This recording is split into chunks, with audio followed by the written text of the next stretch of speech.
दगडूशेठ साहेब, तुम्ही पक्षप्रवेश केलेला आहे. का पक्षप्रवेश केलाय तुम्ही नाराज आहात तुमच्या पक्षामध्ये, त्यामुळे तुम्ही हा पक्षप्रवेश केला. पक्षप्रवेश केला तो का केला हा काय प्रश्न आहे काय? नाराज आहात. मग बरोबर आहे म्हणजेच केलं ना, त्यात तो काय प्रश्न आहे? नीट विचारा ना काय ते. तुमच्या मुलीला तिकीट मिळालं नाही, उमेदवारी मिळाली नाही शिवसेना ठाकरे गटामधून, त्यामुळे तुम्ही तो पक्ष सोडला आणि शिवसेनेत पक्षप्रवेश केला. नाही नाही, असं नाही, असं नाही. खोटी माहिती आहे तुमची आणि या खोट्या माहितीने सगळा गोंधळ होतो. मी पक्ष सोडला त्याचं कारण असं आहे, मुलीचं तर सोडा. मी साहेबांना अगोदर सांगितलं होतं की मी 15 वर्षात शिवसेनेकडे काही मागितलेलं नाही. कळलं की 15 वर्षानंतर मी तुमच्याकडे काहीतरी मागतोय आणि तेही माझ्या मुलीसाठी. एक शीट द्या. मला ठीक आहे बघू, आणि मग ते नाही झालं, तो भाग वेगळा. प्रश्न असा आहे की जो पक्ष चालवतो कोणीही असो त्यांना अडचणीत असतातच. काही आपणच काय लाडके तशातला काय भाग नाही, अडचणीत असतात ना. मग अडचणी दूर करायची असतील तर मला एक फोन करून बोलवलं असतं आणि सांगितलं असतं की दगडू ही लोक सगळी सांगतात की रेश्मा येणार नाही, काय करू मी सांगा मला. अरे ही लोक म्हणजे कोण आहेत त्याला बोलवा ना माझ्यासमोर, मी बघतो मी. पण ते झालं नाही आणि मला तेच खूप वाईट वाटलं की बुवा आपलं वय झालं, आता आपल्याला काय फार किंमत आहे अशातला काय भाग नाही, त्याच्यामुळे आपण घरी बसू असा माझा स्टंट होता.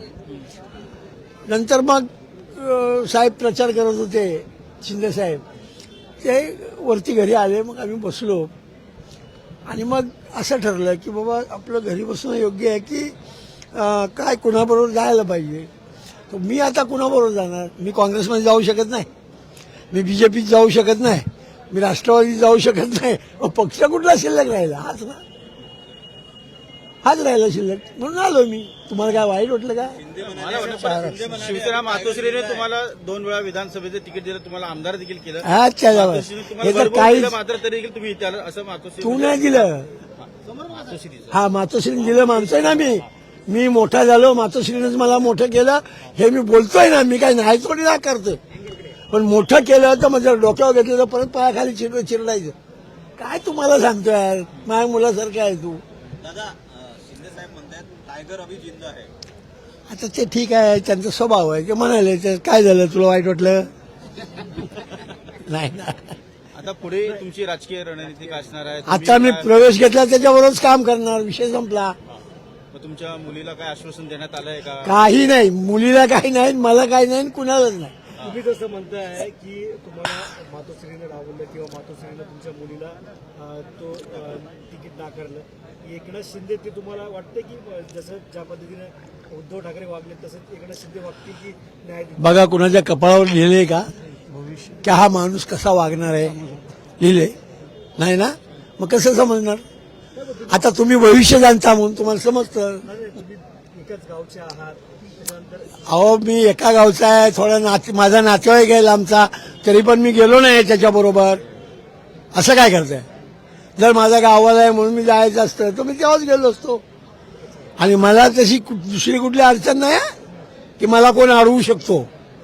पण मी माझं ठरवलं की मला संघटनेनं मोठं केलं, मी मरेपर्यंत संघटनेत राहील अशी माझी इच्छा होती. बरोबर आहे. आता त्याच्यात नंतर काय झालं, ह्या असा गोंधळ झाल्यामुळं मी म्हटलं ठीक आहे जाऊ दे, आपण आता वय झालं आपलं. जर त्यांना असं वाटत असेल की दादा आता काय उपयोगाची राहिले तर जाऊन द्यायचं. महापालिका निवडणुकांचा प्रचार सुरू आहे, तुम्ही या प्रचारात आता सहभागी होणार का? म्हणजे काय हे काय तुझा प्रश्न आहे काय रे? अहो आता 3 दिवस होते, तुम्ही प्रचार करणार का? म्हणजे काय प्रश्नच नाही ना. असं काय करतो प्रश्न, असं विचार की तो त्याच्यामुळं समाजात काहीतरी हे जाईल. हे खेळण्यासारखं काय आहे? लालबाग परळ हा ठाकरेंचा बालेकिल्ला आहे, आहेच ना.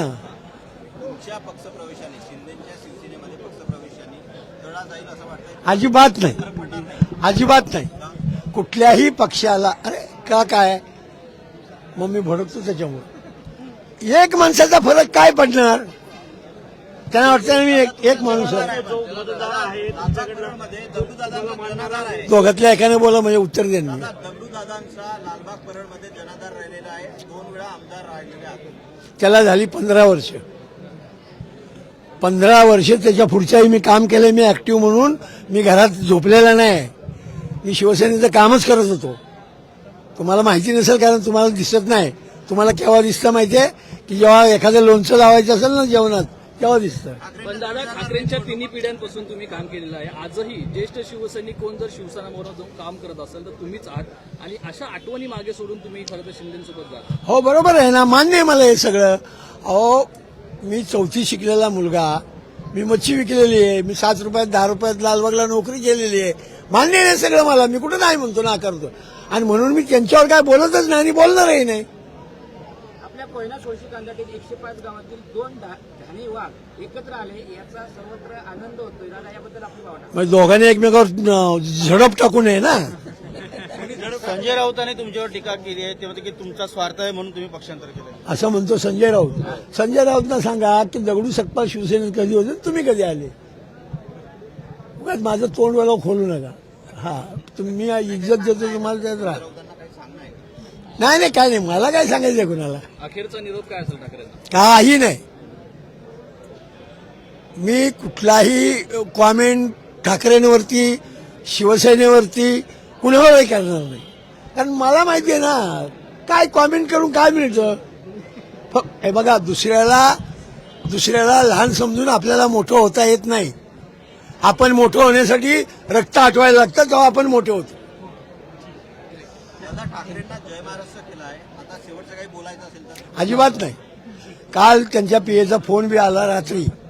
मी म्हटलं आता वेळ निघून गेली, मी समोरच्या माणसाला शब्द दिला, मी सकाळी 10 वाजता प्रवेश घेणार आहे, आता फोन करून काय फायदा आहे. मला साहेबांशी बोला. मी म्हटलं नको, साहेब जर समजा बोलले की दगडू थांब, तर मी काय करू, उलटं बोलू द्या ना. मी म्हटलं माझ्या ते नाही होणार. प्रयत्न झाला काल रात्री. अरे काय यार.